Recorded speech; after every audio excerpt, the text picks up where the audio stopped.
So we've managed to catch up with Aaron, the brother of Moses, and we asked him if we could ask him a few questions, and he obliged us. So we're going to give him a little interview and see what we can learn from this guy. Thank you. Pleased to be here. So I was wondering, how did you manage to survive as a baby, but your younger brother Moses had to be put into a basket in the river? Well, Miriam and I, we're the older siblings. I'm 3 years older than Moses. Those midwives, Shiphrah and Puah, they were my mother's midwives. So they managed to keep us alive, and my mother and father were able to hide us. Pharaoh, well, he only made the declaration to put into the Nile the newborn boys. Around the time Moses was born, well, Moses is the baby of the family, you know. There's a few years between all of us Ben Amrans. Well, how did God reveal what to do before Pharaoh in the first 3 tests before the magicians?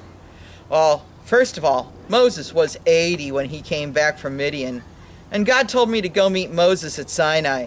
I was so blessed to see him after his long exile. God sent along a staff to do the signs in Pharaoh's presence. Moses told me what God had said to do. We told all the children of Israel about God preparing deliverance for our slavery.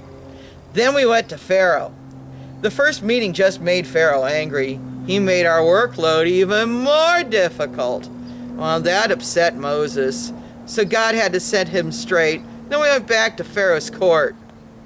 That's when the staff became a snake and ate all the magicians' snakes. And God turned the water to blood. Magicians turned the water to blood. Then there were the frogs from the hand of God. Somehow they brought frogs. Then the staff struck the dust and the gnats came. And finally the magicians couldn't duplicate the gnats, and they told Pharaoh that this was the finger of God. Pharaoh didn't catch on. How did you feel about speaking for Moses? I mean, did you ever feel slighted since you were the priest, yet Moses was the deliverer? Did it bother you that God talked to your younger brother and not you? Well, I often felt honored to be the spokesperson for Moses, and God did talk to me as well as Moses. The 3 of us made a pretty good team, and we were usually a very close-knit family. The joy, the glee of Miriam as they sang the Song of the Sea was a thrilling moment. But there was the incident where Miriam and I did complain about Moses' wife being a foreigner. Look, God punished Miriam with leprosy. Fortunately, God was merciful and healed her. What implications did you have to think that Moses was not coming off that mountaintop? Well, none of us knew just how long Moses would be up there. Well, after 40 days of him being AWOL, most of the group was convinced they'd been left there to die. The intensity of that cloud was just unimaginable. Why did you make the golden calf? Shouldn't you have known better? Why did you succumb to peer pressure knowing God liked you like you did? Did you feel remorse for having built the golden calf? Oh, well, we were all real impatient, needed reassurance. It's pretty hard to stare down a mob that's ready to kill you. So I went back to what I knew in Egypt, golden statues to pray to. I forgot what God had said when he spoke from the mountain. I guess I'm not the strong person I thought I was.